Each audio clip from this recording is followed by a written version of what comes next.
হাসির রাজা, জ্ঞানের রাজা, রসিক রাজা।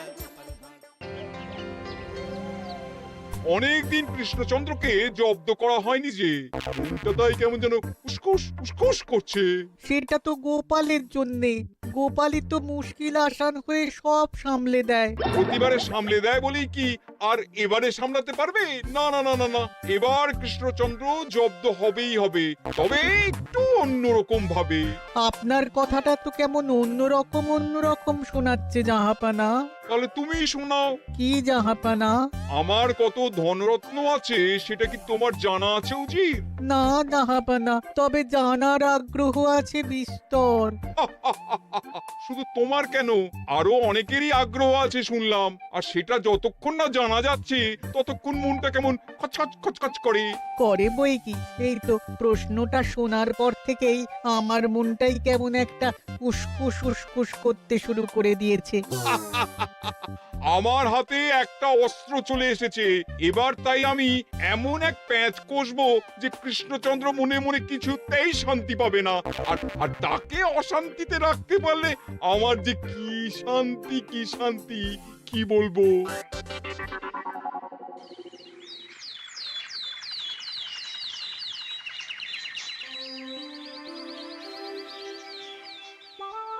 কি যে বলি, মানে এমন আমন্ত্রণ পেলে তো আর না বলা যায় না।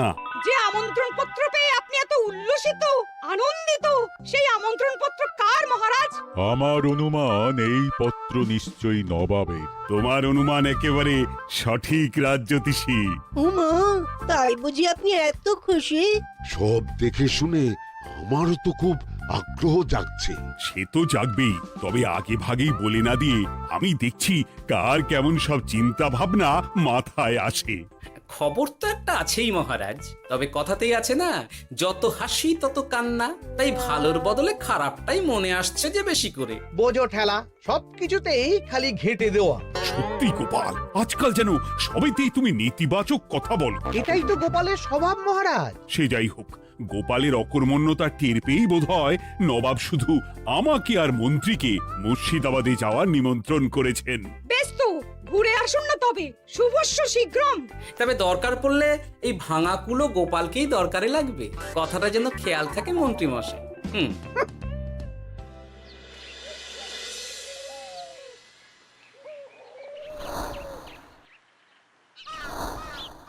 খেয়াল করেছো গিন্নি, আজকাল আমি কেমন কথায় কথায় গোপালকে চুপ করিয়ে দিচ্ছি। কেন গো, কি হলো আবার? হবে আবার কি, নবাব বাহাদুর আমাকে আর মহারাজকে নিমন্ত্রণ করেছেন তার খাস মহলে। ও শুনে যে আমার কি আনন্দ হচ্ছে। ও তাহলে এই ব্যাপার। আস্তে গিন্নি আস্তে, নবাবের ধন সম্পদ দেখার শখ মহারাজের অনেক দিনের। আমি শুনেছি নবাবের ওই খাস মহলের ভেতরেই নবাবের গুপ্ত কক্ষ আছে, যেখানে নবাব হীরা জহরত এসব রাখেন। একা তো সেখানে যাওয়া যাবে না, তাই এই মহারাজকে নিয়ে তুমি মুর্শিদাবাদে যাবে? যাবো তাই নয়, নবাবের গুণকীর্তন করে তার মেজাজ এমন ভালো করব যে নবাব সেখান থেকে কিছু দান খয়রাত করে ফেলবেন আমাকে। তাই নাকি? তবে না তো কি, গোপাল তো খেতে পাবেই না, গন্ধও শুঁকতে পারবে না। তুমি তো বারবারই চেষ্টা করো গোপালকে সরিয়ে দিয়ে বাজিমাত করতে, কিন্তু শেষ পর্যন্ত চিৎকার হয়ে যাও। গোপালই তো তখন উদ্ধার করে, সেটা তোমার খেয়াল আছে তো? আমার মাঝে মাঝে সন্দেহ হয় গিন্নি, তুমি তলায় তলায় দল বদল করে গোপালের দলে চলে যাওনি তো?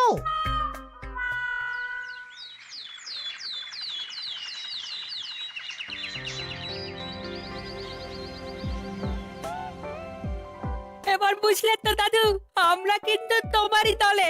ঝালে ঝোলে অম্বলে সব সময় তোমার সঙ্গে সঙ্গে থাকি। তাই যখনই পাই তখনই তোমাকে সেবা করার সুযোগ হাতছাড়া করতে চাই না, কি বুঝলে? তাই বলে পড়া ছেড়ে তোরা এখন দাদুকে হাওয়া করছিস? তুমি বুঝবে না দিদা, দাদুকে শুতে বসতে হাতে রাখলে লাভ আছে। সে তো বটেই, আর তুমি বা শুয়ে আছো কেন? তোমার কি কাজকর্ম কিছু নেই? পড়ে পাওয়া 14 আনার ছুটি কাজে লাগিয়ে কদিন ভাবছি দিব্যি গায়ে হাওয়া লাগাবো, বুঝলে গিন্নি? আর আমরা এসে সেটাই করে দিচ্ছি। সে তো দেখতেই পাচ্ছি, তা ছুটিটা কি শেষ শুনি? ওদিকে মহারাজ আর মন্ত্রীমশাই নবাবের কাছে গেছেন, তাই এদিকে আমি শুয়ে পড়েছি, এই আর কি। কথাতেই তো আছে, চাষি গেল ঘর, লাঙল তুলে ধর, তাই না গিন্নি? কথায় কথায় দাদু ভালোই দিয়েছে। কোথায় মহারাজ তোমাকে সঙ্গে করে নিয়ে যায়নি বলে তোমার আফসোস হবে তা নয়, উল্টে তুমি শুয়ে শুয়ে হাওয়া খাচ্ছ। আমার মন বলছে শুধু আমি নয়, নবাবও বাজাচ্ছেন ওদিকে। মহারাজ আর মন্ত্রীমশাইকে ঘটা করে কি আর এমনি এমনি ডেকে নিয়ে গেছেন সেখানে? হ্যাঁ?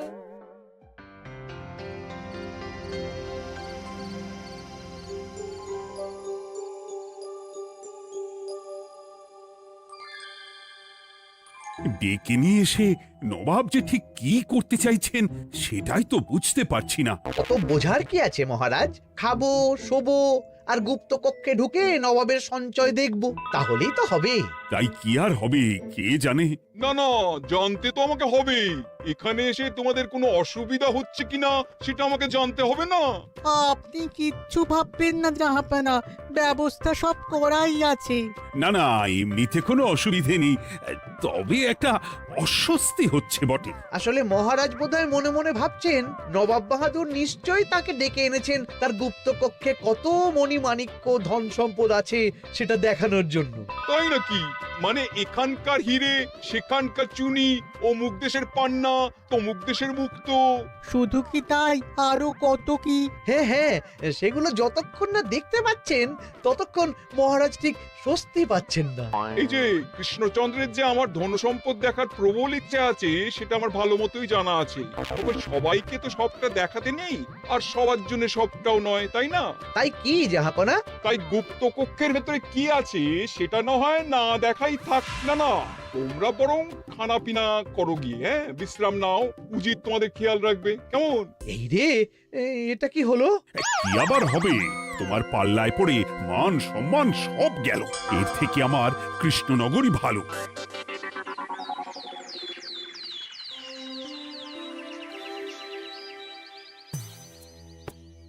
মুর্শিদাবাদ থেকে ফিরে আসার পর থেকেই কেমন থমথমে মুখ করে বসে আছেন মহারাজ। ব্যাপারটা কি? খাতির যত্ন কেমন হলো মহারাজ? কোনো ত্রুটি ছিল নাকি? না না, তেমন কিছু নয়। তবে যে উদ্দেশ্যে নবাবের কাছে যাওয়া সেটাই তো সফল হলো না। গুপ্ত কক্ষে ঠিক কি কি ছিল সেটাই তো জানা হলো না, তাই না মহারাজ? উদ্দেশ্যটা আসলে কার ছিল সেটা আমি এখন ঠিক বুঝতে পারছি। তোমাকে আর সাফাই দিতে হবে না।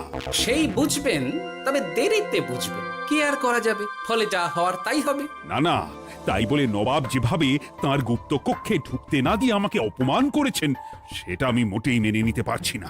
মহারাজের এই অপমানের শোধ তুলতে পারে একমাত্র গোপাল, আমি নিশ্চিত। ঠিক বলেছেন, গোপাল যদি দেয় কোনো চাল তাহলেই নবাব হবেন নকল। না না, এর মধ্যে গোপালের ঢোকার কোনো দরকার নেই।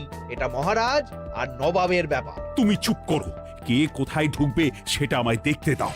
এখানে আর দেখার কি আছে মহারাজ? নবাবের মুখের ওপর তো আর কিছু বলা যাবে না। তুমি বলো গোপাল, সুযোগ পেলে তুমি নবাবকে পাল্টা শিক্ষা দিতে পারবে কিনা? সুযোগ পাওয়া যায় না মহারাজ, সুযোগ তৈরি করে নিতে হয়। তাই আমি সুযোগ তৈরিও করব আর তার সদ্ব্যবহার করব। আর এটাও বলে রাখছি, নবাবকে নাকাল করে সুদে আসলে আপনার অপমানের বদলা নিয়ে তবে ছাড়ব।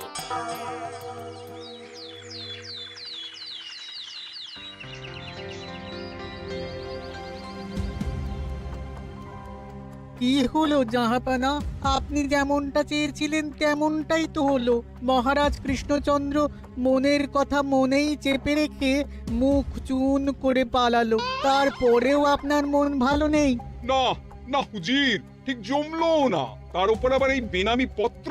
সে কি, মহারাজ কৃষ্ণচন্দ্রকে অপমান করে তাড়িয়ে দেওয়ার পরেও জমলো না? হ্যাঁ, আর কোন পত্রের কথা বলছেন জাহাপানা? কে পাঠিয়েছে, কোথা থেকে পাঠিয়েছে কিছুই বুঝতে পারছি না। তবে দু চার কথা যা লেখা আছে এতে, তাতেই তো চোখ কপালে উঠেছে। আমার খাস মহলের ব্যবস্থাপনায় নাকি ত্রুটি আছে, অতিথি আপ্যায়নে বিস্তর গলদ। সেটা আবার 5 কান? এই না, মানে 1 কান হলো কি করে? কানাকানি হোক বা না হোক, জানাজানি হতে কিন্তু দেরি নেই। নাও থালা সামলাও, এদিকে গোপালও এসে হাজির। এমনি এমনি কি আর এসেছি জাহাপনা? আসলে মহারাজ এসে আপনার খাসমহলে ছিলেন বটে, তবে যে শয্যায় মহারাজকে শুতে দেওয়া হয়েছিল সেটা ছিল অসমান আর শক্ত। তাই আমি ছুটে এসেছি আপনার এইরকম নিম্নমানের সামগ্রী আর ব্যবস্থাপনা দেখার জন্য। এখানে আবার দেখার কি আছে? সবাই তো জানে নবাবের ধন সম্পদের কথা, এবার না হয় আমি নবাবের দৈন্য দশার কথা জানাবো সবাইকে। এসব কি হচ্ছে কিছুই তো বুঝতে পারছি না। প্রথমে এই পত্র, তারপর গোপালের অভিযোগ এই মাত্র। না না না না, এই রকম হতেই পারে না। কি হতে পারে না জাহাপনা? আমার শয্যায় কোনো গলদ নেই, আর এটা শুধু তুমি চোখেই দেখবে না, একবার শুয়েও দেখবে। আজ রাতটা তুমি আমার খাস মহলেই কাটাবে, আর ওই শয্যাতেই শোবে। হ্যাঁ, এই রকম করবেন না জাহাপানা, গোপালকে বিশ্বাস নেই, কখন যে কি করে ফেলবে তখন দেখবেন মাথা চাপড়াতে হবে। তবে এটাও শুনে রাখো গোপাল, যে গুপ্ত কক্ষ আছে যেখানে হিরে জহরাত প্রসাধনী সামগ্রী ইত্যাদি প্রভৃতি রাখা আছে, তার দরজা কিন্তু কোনো মতেই খুলবে না। সত্যি কথা বলতে কি, সেই গুপ্ত কক্ষ দেখার স্বাদ আমারও ছিল বটে, তবে কি আর করা যাবে, নবাব যেমন বলবেন সেটাই মেনে নিতে হবে। তবে মনটা আনচান করবে, এই আর কি। যাক, গোপালের মনের মধ্যেও অস্বস্তি ঢুকিয়ে দেয়া গেছে তাহলে। বাবা, ছুঁচ হয়ে ঢোকার সুযোগ পেয়েছি, এবার ফাল হয়ে বেরোবো।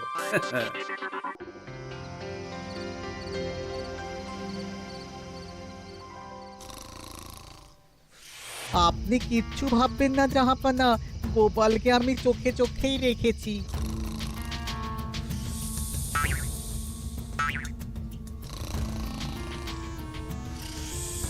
কিন্তু দেখে তো মনে হচ্ছে গোপালের শুতে কোনো অসুবিধা হচ্ছে। তা কি করে হয় জাহাপানা? অবশ্য কায়দা করে গোপালের মনে যে গুপ্ত কক্ষের ভাবনা ঢুকিয়ে দিয়েছেন, হতে পারে তার জন্যই সে আনচান করছে।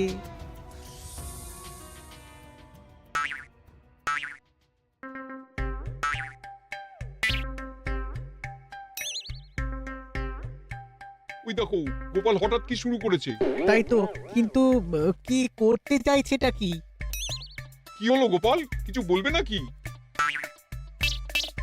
কি আমি কোথায়?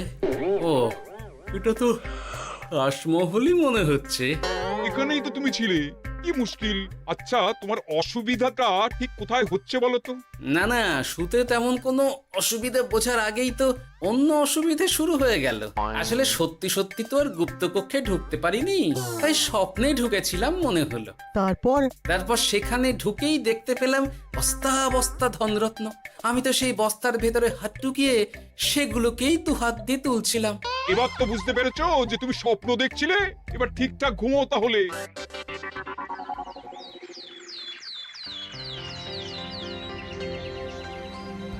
কাল রাতে গোপাল আচ্ছা ঝামেলায় ফেলেছিল। কবে ফেলে না জাহাপানা? আমাকে নিয়েই আলোচনা চলছে মনে হচ্ছে। ভুল কিছু মনে হয়নি, সে যাই হোক। এখন বলো দেখি, খাস মহলের শয্যাটা কেমন ছিল কাল রাতে?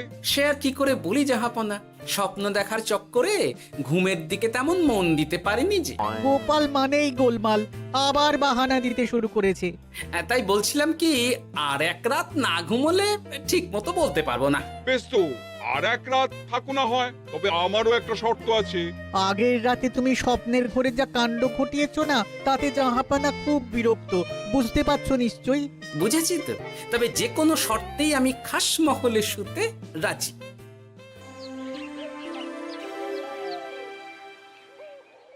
আমার এক কথায় রাজি হয়ে গোপাল নবাবের কাছে ছুটে গেল, কিন্তু কই, এখনো তো ফিরে এলো না। এমনও তো হতে পারে মহারাজ যে নবাব গোপালকে আটকে রেখেছেন।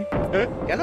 গোপাল তো দাবি করে যে সে তার বুদ্ধির জোরে যে কোনো বাধা বিপত্তি থেকে বেরিয়ে আসতে পারে। এবার তাহলে ফেঁসে গেল কি করে?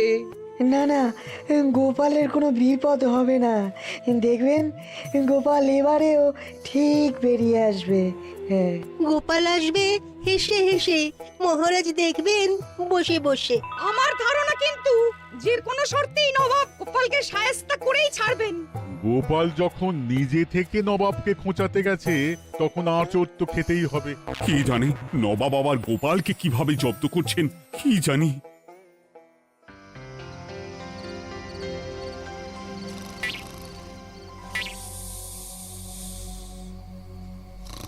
ব্যবস্থাপনায় কোনো ত্রুটি নেই জাহাপানা, তবে আজ গোপালকে না আচ্ছা জব্দ করা হয়েছে জাহাপানা। গোপালকে আজ আর বালিশ দেওয়া হয়নি। এমনটাই তো নির্দেশ দিয়েছিলাম। দেখি আজ মনে হচ্ছে গোপাল বিশেষ ট্যাপও করতে পারবে না। কিন্তু এ কি, গোপাল যে আবার উসখুস করছে। তাই তো দেখছি। এক্ষুনি গোপালকে ঘুম থেকে ডেকে তুলে দিতে হবে, না হলে আজ আবার একটা অনিষ্ট করবে। না না, আজ আর কিছুই করতে পারবে না, বালিশই তো নেই।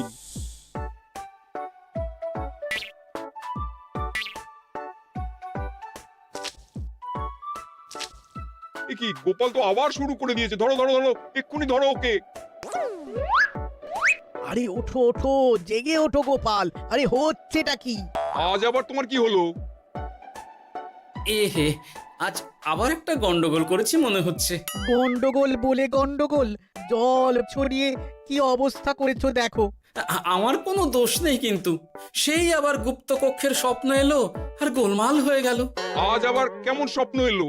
গুপ্তকক্ষের যেদিকে আরব আর পারস্য দেশের আতরের সম্ভার ছিল, স্বপ্নে সেই দিকে ঘুরছিলাম আজ।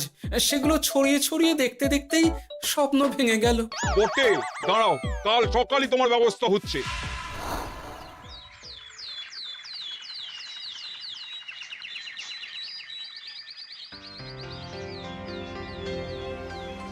গোপালের বিদায় করার ব্যবস্থা পাকা হয়েছে তো উজির? কি যে বলেন জাহাপানা, আপনি কিছু করতে বললে আমি কি সেই কাজ ফেলে রাখি নাকি? কি ব্যবস্থা করলে শুনি? তোমার তো আবার 18 মাসে বছর। এবারে আর সেটা বলতে পারবেন না। ঘোড়ার পিঠে চেপে এতক্ষণে হয়তো গোপাল কৃষ্ণনগরে পৌঁছেও গেছে। যাক, আপদ বিদেয় হয়েছে তাহলে। সর্বনাশ হয়ে গেছে জাহাপানা। আবার কি হলো? গোপাল তো ওই খাসমহল ছেড়ে যায়নি, উল্টে কোথা থেকে একটা ওই ঢেঁড়া জোগাড় করে এনে ওই সবকিছু ঘেঁটে দেওয়ার চেষ্টা করছে। বোঝো ঠেলা, এবারে নবাবই দেখুক কি করে সামলাবে।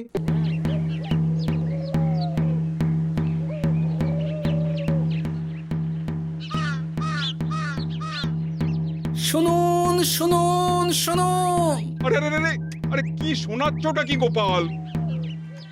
এখনো শোনাইনি, তবে শোনাবো শোনাবো ভাবছি।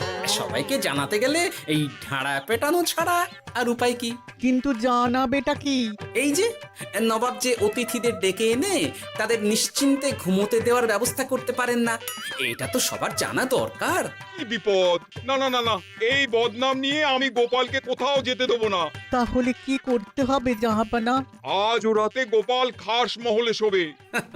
এই তো এবার পড়েছেন গোপালের জালে।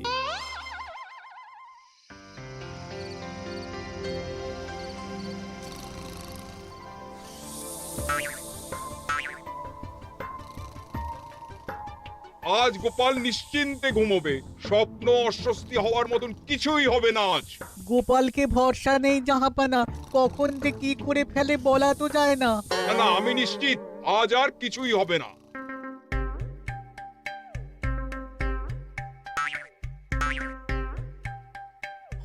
হবে না বলতে বলতেই হতে শুরু করেছে জাহাপানা।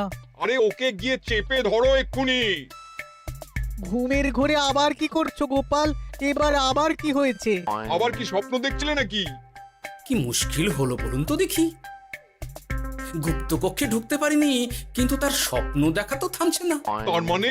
আজ স্বপ্নে দেখছিলাম গুপ্তকক্ষের একদিকে দামি দামি রেশমি কাপড়, মসলিনের বিপুল সম্ভার, ওই সেগুলোই টেনে টেনে দেখছিলাম আর কি। তাই বলে পর্দা ধরে টানাটানি করতে হবে? ওই দেখুন, ওগুলোকেই তো মসলিন ভাবলাম। না না না না, এবার আমি মনে মনে স্থির করে ফেলেছি এই ঝামেলা থেকে বেরোবার একটাই উপায়, আর সেটাই এবার আমি করব।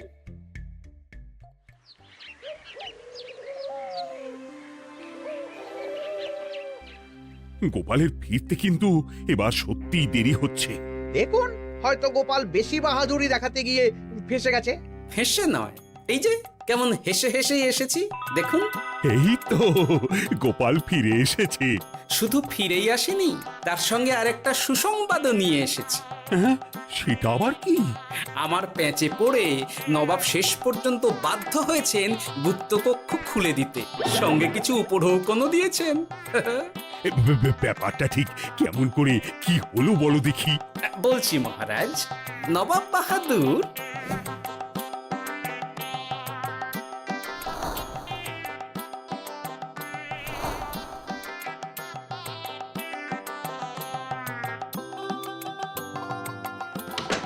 এসো গোপাল, তোমার জন্য আমি গুপ্ত কক্ষের দরজা খুলেই দিলাম। তবে খবরদার, আবার উল্টো পাল্টা স্বপ্ন দেখে ঘুম নষ্ট হওয়ার বাহানা দেবে না। আর কৃষ্ণচন্দ্রকে গিয়ে বলবে তারও আর গুপ্ত কক্ষ দেখতে আসার কোনো বাধা নেই। আর একটা কথা,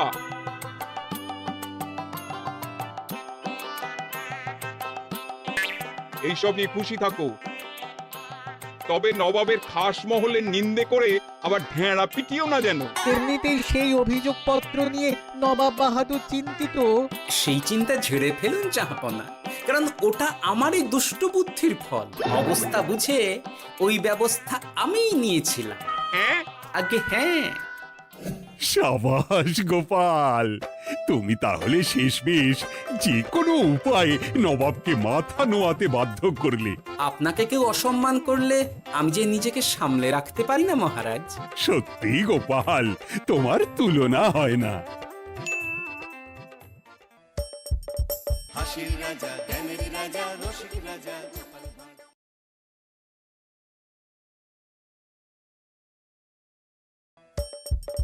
হাসির রাজা জ্ঞানের রাজা রসিক রাজা গোপাল ভাঁড়।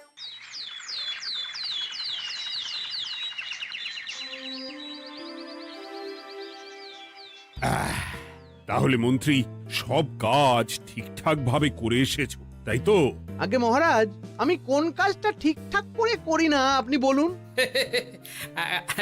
আমি শুধু আপনাকে ওই কোষাগার থেকে মোহর সরানোর কাজটাই খুব ভালোভাবে করতে দেখেছি মন্ত্রী মশাই। আর বাকি সব কাজে তো আপনি লবডঙ্কা। গোপাল, মুখ সামলে কথা বলো, হ্যাঁ? বেশি বাড়াবাড়ি করো না। কি বলতে চাইছেন মন্ত্রী মশাই? বাড়াবাড়ি করলে মারামারি হয়ে যাবে। আচ্ছা, হয়েছে হয়েছে, অনেক হয়েছে, সকলে এইবারে থামো। ঝগড়াঝাটি বন্ধ হোক, এমনিতেই খুব গরম। বলছি কি, যা গরম পড়েছে এইখানে তো থাকাটাই দায় হয়ে যাচ্ছে। উফ, আর যে পেরে উঠছি না। মনে হয় আপাতত এখান থেকে কদিনের জন্যে। মহারাজ, বাইরে রাজ্যের প্রজারা জড়ো হয়েছে, সকলে মিলে বিক্ষোভ করছে। একবার শিগগির আসুন মহারাজ, নইলে সাংঘাতিক কিছু একটা ঘটে যাবে। কি হলো? আবারও কোনো সমস্যা হলো নাকি? আমাদের রাজ্যের প্রজারা তো যথেষ্ট বোঝদার, তারা তো এমনি এমনি ঝামেলা ঝঞ্ঝাট সৃষ্টি করার মানুষ নয়। গোপাল, চলো গিয়ে দেখি।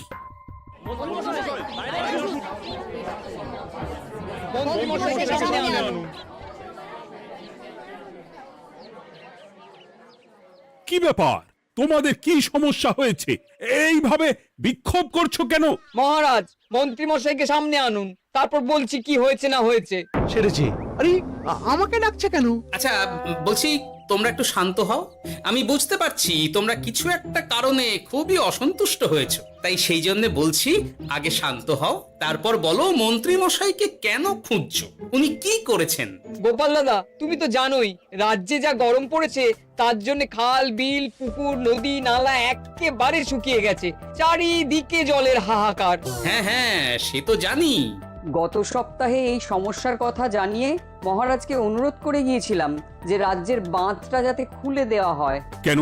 আমি তো তোমাদের কথা রেখেছি। আমি তো দুদিন আগেই মন্ত্রীকে পর্যাপ্ত পরিমাণে মোহর দিয়ে বাঁধ খোলার কাজে পাঠিয়েছিলাম। কেন, উনি কি বাঁধ খোলেননি? সেইটা ওনাকেই জিজ্ঞাসা করুন। গত দুদিনে উনি তো বাঁধ খুলতে আসেনি, উপরন্তু আমরা ওনাকে ডাকতে গেলে উনি আমাদেরকে তাড়িয়ে দিয়েছেন। সে কি, এ তো ভারী অন্যায়। দুদিন ধরে অপেক্ষা করে আর না থাকতে পেরে আজকে আমরা এখানে এসেছি। এই অবস্থা আমরা কি করব? যদি আমাদেরকে আমাদের রাজ্য সাহায্য না করে তাহলে কোথায় যাব আমরা? ছি ছি ছি, আমি তো ভাবতেই পারছি না। মন্ত্রী, এই মন্ত্রী। মহারাজ, মন্ত্রী মশাইয়ের ব্যাপারটা পরে দেখে নিচ্ছি, আগে এদেরকে শান্ত করেই চলুন। মনে রাখবেন, প্রজারা একবার বিপক্ষে চলে গেলে কিন্তু খুব মুশকিল হয়ে যাবে। শোনো সকলে, তোমরা আজকের দিনটা একটু কষ্ট করো। আমি কথা দিচ্ছি, কাল সকাল হলেই বাঁধ খোলার ব্যবস্থা করব। ঠিক আছে? ঠিক কথা বলেছো তো গোপাল দাদা। দাদা বলে যখন ডাকো, তখন দেখো এই দাদা তার ভাইদের কিছুতেই নিরাশ করবে না। শুধু আজকের দিনটা একটু চেয়ে নিচ্ছি, ব্যাস। ঠিক আছে, আজকে আমরা চলে যাচ্ছি, কিন্তু কালকে কিছু না হলেই। কোনো কিন্তুরই জায়গায় নেই পুঁটির বাবা, আর তোমরা আর রাগ করো না। চিন্তা করো না, সকাল হলেই সাঙ্গ পাঙ্গ নিয়ে আমি বাঁধ খোলার কাজে নেমে যাব।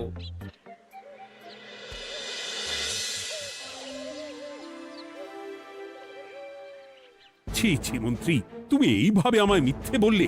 ভাবতেই পারছি না কি দরকার ছিল আমায় মিথ্যে আশ্বাস দিয়ে প্রজাদের সামনে নাক কান কাটার। মুখে কুলুপ কেন? উত্তর দাও। না মানে আমার শরীরটা ঠিক ভালো ছিল না, তাই বাড়ি থেকে বেরোতে পারিনি। বলছি কি, শরীর খারাপ থাকলে রাজসভায় খবর দিতে পারতেন, আমরা কেউ দায়িত্বটা পালন করতাম। কি আছে? সমস্ত মোহরগুলো ত্যাগস্থ করে ঘাপটি মারলেন ঘরে। ছি ছি, জানাই আপনাকে ধিক্কার। সকলে মিলে করো প্রতিবাদের চিৎকার। মন্ত্রী মশাই, ছি ছি ছি ছি ছি ছি। মহারাজ, আপনি এক্ষুনি মন্ত্রী মশাইকে কদিনের জন্য সভা থেকে বহিষ্কৃত করুন। সে তো করবই, তবে তার আগে আমি চাই কালকে যখন বাঁধ খুলতে তোমরা নামবে তখন সেই কাজে কোনো লোক নিয়োগ না করে মন্ত্রীকেই বাঁধ খুলতে নামাবে। মহারাজ, এ কেমন বিচার আপনার? আমি না রাজ্যের মন্ত্রী। মন্ত্রী না ষড়যন্ত্রী। মন্ত্রী মশাই, তাহলে কালকের জন্য প্রস্তুত থাকুন। মহারাজের বাঁধ খোলার জন্য সকল মোহর তো আগেই আত্মসাৎ করেছেন, এবার শুধু কাজে নেমে পড়বেন। কেমন?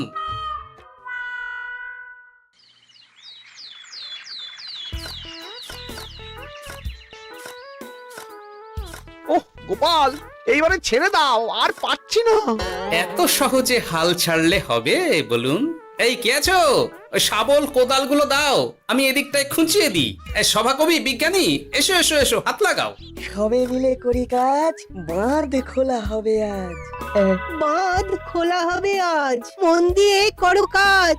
একদম, হাত লাগাও, জোর লাগাও। গোপাল দাদা, সভাকবি, বিজ্ঞানী দাদা আর আর বাকি দাদা ভাইরা আসুন আসুন, সকলে একটু শরবত খান। আমাকেও একটু শরবত দাও। মোহরগুলো খেয়েও তৃষ্ণা মেটেনি বুঝি? বাঁধ এক্ষুনি খুলবে, প্রজাদের সব জ্বালা জুড়বে।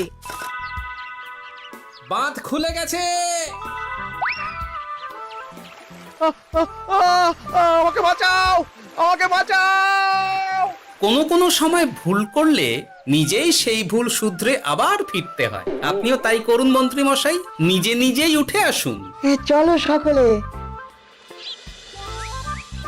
গোপাল, তুমি তোমার সাথীদের নিয়ে যা করলে সত্যি ভাবাই যায় না। মহারাজ, নিজেদের রাজ্যের সমস্যায় নিজেরাই কোমর বেঁধে নেমে সমস্যার সমাধান করেছি, পরিস্থিতি মোকাবিলা করেছি। এর জন্য আপনি এমন করে বলবেন না। ওহ, তোমরা না থাকলে যে কি হতো। মহারাজ, আমরা আছি তো, এত ভাববেন না আপনি। আপনি বরং আমাদের সকলের জন্য কিছু খাবারের ব্যবস্থা করুন, খুব খিদে পেয়ে গেছে। হ্যাঁ নিশ্চয়ই নিশ্চয়ই, তোমরা সকলে ভিতরে এসো, হাত পা ধুয়ে নাও, ততক্ষণে আমি রানীকে আহারের ব্যবস্থা করতে বলছি।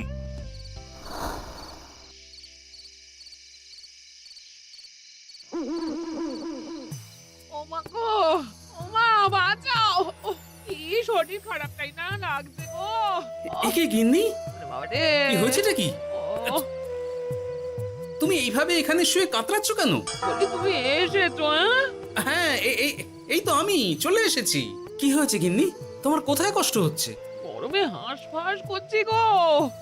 পারছি না, রান্না করতে গিয়ে খুব বাজে অবস্থা হয়ে গেছে গো।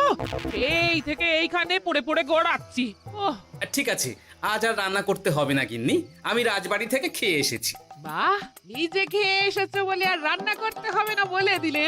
এদিকে রাত্রে আমি খাবো কি, সে খেয়াল আছে? হ্যাঁ হ্যাঁ, খেয়াল আছে, খেয়াল আছে। যাও, আমার জন্য রান্না চাপাও আর একটু জল দাও। দেখো, এত গরম পড়ে কৃষ্ণনগরের অবস্থা শোচনীয় হয়ে গেছে। বয়স্ক লোকেরা কোনো কাজই করতে পারছে না। সত্যি তো, এই গরমে রান্না করাটা খুবই কঠিন গিন্নি। কি বললে? আমি বয়স্ক লোক? আমার বয়স হয়ে গেছে, তাহলে নিজে কি? না না গিন্নি, আমি তোমায় কিছু বলিনি। আমি গোটা কৃষ্ণনগরের সাধারণ বয়স্কাদের উদ্দেশ্যেই কথাটা বললাম। তোমার তো বয়স হয়েছে বলে মনেই হয় না গিন্নি। ও তাই বলো?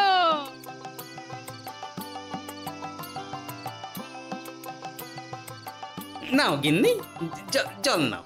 আজ না হয় আমি রান্না করব। হে ভগবান, মুখের একটু লাগাম দাও। এইভাবে যখন তখন সত্যি কথা বলিও না।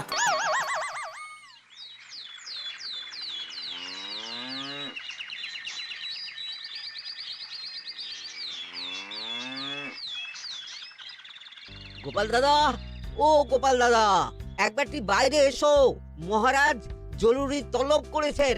আবার কি হলো? গোপাল দাদা, গিন্নি, একবার ও বাইরে গোপাল গিয়ে দাদা। দেখে আসি, বুঝলে? পেয়াদা এসে অনেকক্ষণ থেকে ডাকছে। গোপাল দাদা, আচ্ছা গিয়ে গোপাল দেখো। দাদা। ও গোপাল দাদা, গোপাল দাদা, ও গোপাল দাদা। আরে তুমি এক্ষুনি একবার প্রাসাদে চলো, রানীমার খুব শরীর খারাপ করেছে। মহারাজ তোমাকে খবর দিতে বললেন। ঠিক আছে, তুমি যাও, আমি আসছি।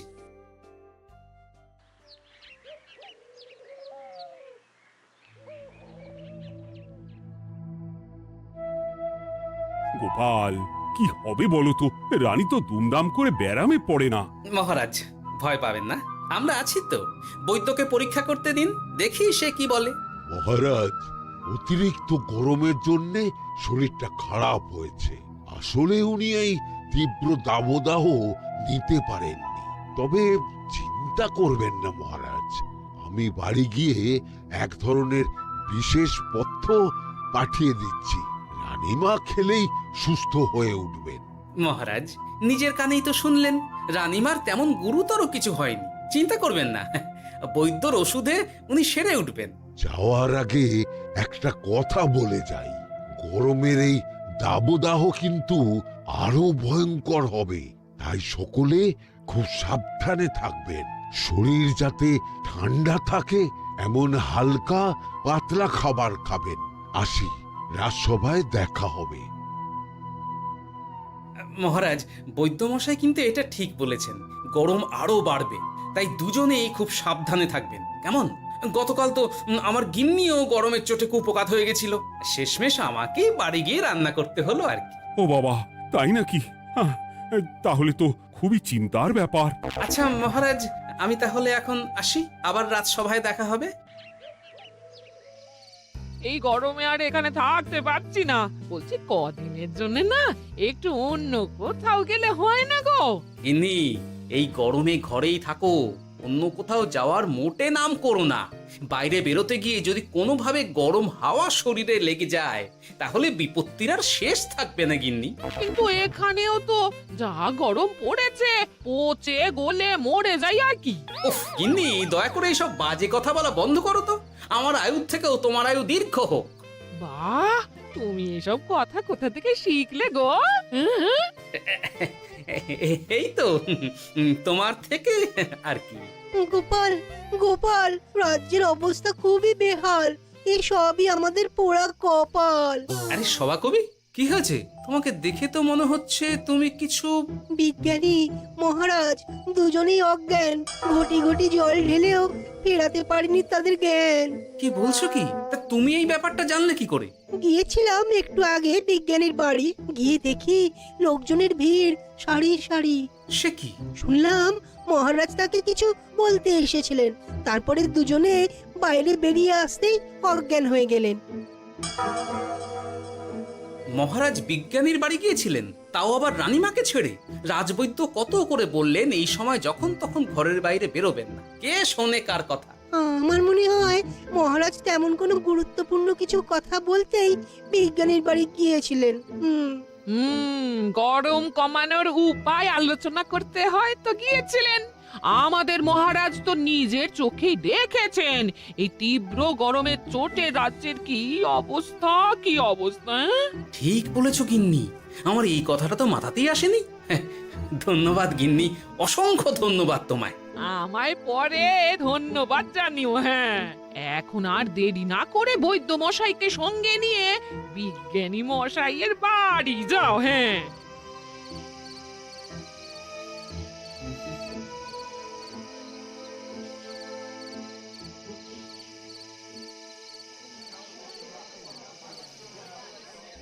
কি বুঝছেন বৈদ্যমশাই? খুব একটা ভালো কিছু বুঝছি না গোপাল। দেখো, সত্যি বলতে ওই কৃষ্ণনগরের অবস্থা খুবই বাজে। তাই এখানকার মানুষেরা একে একে অসুস্থ হয়ে পড়ছে। বাইরের অবস্থাটাও তো ভালো নয়, বুঝতেই পারছো। এখন সান্ধ্যকালীন হাওয়াতেও গরমের তাত রয়েছে। দেখুন রাজ্যের যা অবস্থা, তাতে যদি রাজ্যের মাথা থেকে সমস্ত প্রশাসনিক প্রধানরাই অসুস্থ হয়ে পড়েন তাহলে তো ভীষণ বিপদ। সে তো বটেই। এই জন্যেই আমি বলি কি, মহারাজ সহ সকল সভাসদেরা এই রাজ্য ছেড়ে কদিনের জন্য পাহাড়ি কোনো এক জায়গায় গিয়ে থাকুন, পরিবার নিয়েই যান। দেখুন, আগে নিজেরা বাঁচলে তবে তো রাজ্যবাসীকে ভালো রাখতে পারবেন, তাই না? কথাটা কিন্তু মন্দ বলেনি বৈদ্য। গোপাল, এই গোপাল, তুমি পাহাড়ে যাওয়ার ব্যবস্থা করো। এইখানে আর কিছুদিন থাকলে মরেই যাব। হ্যাঁ গোপাল, আমারও তাই মত। এক্ষুনি যা শরীরে ক্লান্তি এসেছে, আর কদিন এইখানে থাকলে মরেই যাব। মহারাজের অনুরোধে গরম কমানোর কোনো ব্যবস্থাও তো করতে পারলাম না। বাইরে বেরোনো মাত্রই দুজনে মূর্ছা গেলাম। বাবা, ঠিক আছে, বুঝেছি। মহারাজ, আপনি আর এই ব্যাপারটা নিয়ে বেশি ভাববেন না। বিজ্ঞানী, তুমিও আর বেশি কথা বলো না। আমি পাহাড়ে যাওয়ার ব্যবস্থা করছি। আমরা রাজসভা সকলে সব পরিবারে যাব। অনেক কাজ হয়েছে, এখন কিছুদিন আমাদের বিশ্রাম দরকার।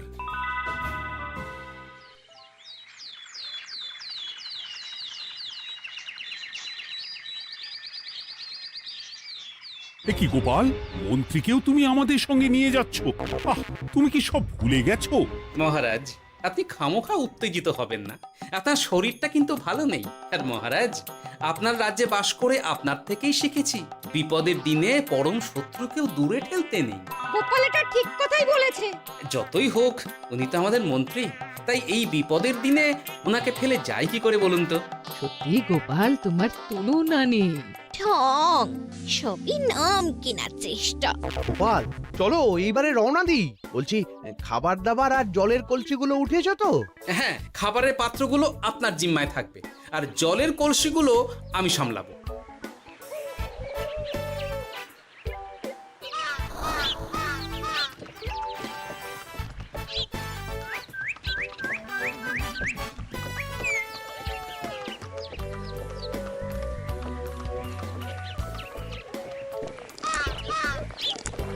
কি গো, তুমি খাবার ছেড়ে শুধুই জল খাচ্ছ?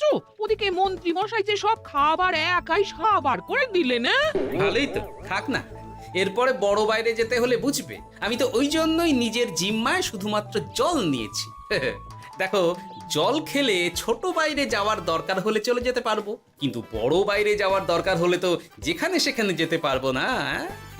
তাই জলই সই।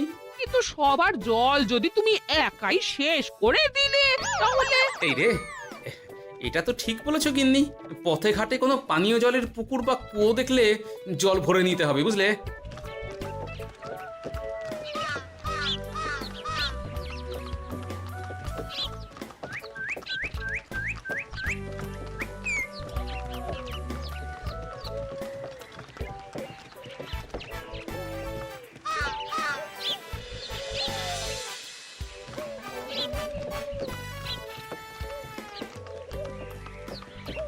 সকলে আসুন, দেখুন দেখুন, মহারাজ আবার মূর্ছা গিয়েছেন।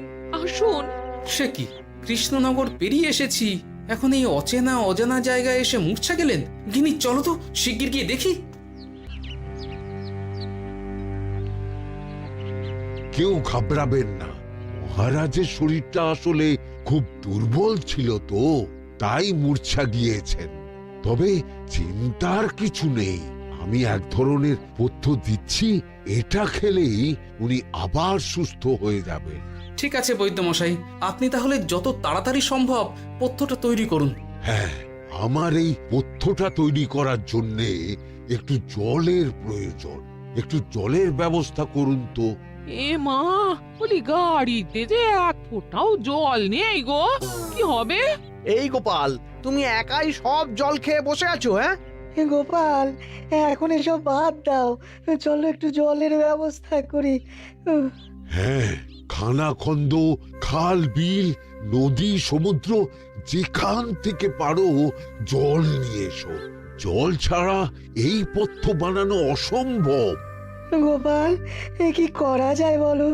দাঁড়াও, আমি একটু ছোট বাইরে থেকে ঘুরে আসছি। হ্যাঁ, খুব জোরে বেগ আসছে, ত্যাগ না করতে পারলে বুদ্ধি খুলবে না।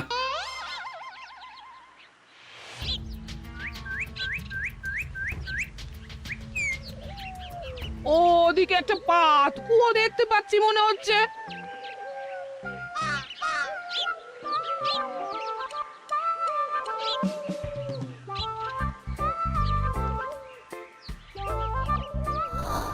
জল কোথা থেকে পাবো?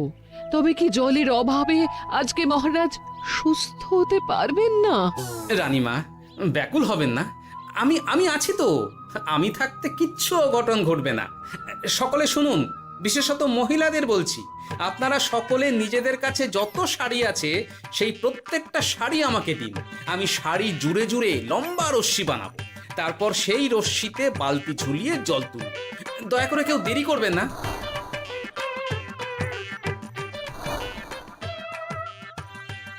এই নাও আমার 5খানা শাড়ি। হ্যাঁ, এই নাও আমার 10খানা শাড়ি। আমি বাবা আমার লতা পাতা মিনি করা শাড়িগুলো দেব না। যা পারো করো, আমি বড় বাইরেতে যাচ্ছি। ওমা, বিপদের দিনে শাড়ি দেবে না? গায়ের জোরে নিয়ে আসবো। হ্যাঁ,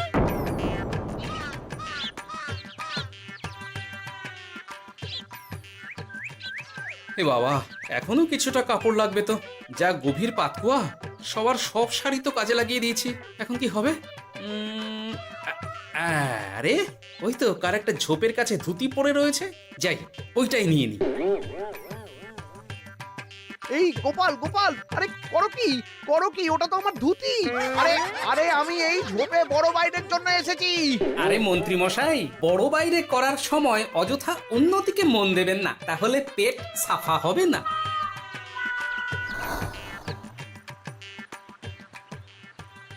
গোপাল, তুমি ছিলে বলে এই যাত্রাতে রক্ষা পেলাম।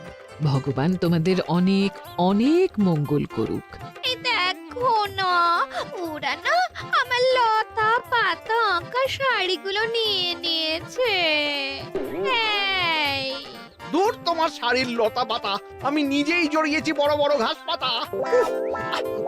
চুল করছে রে, দূর ছাতা। হাসির রাজা জ্ঞানের রাজা রসিক রাজা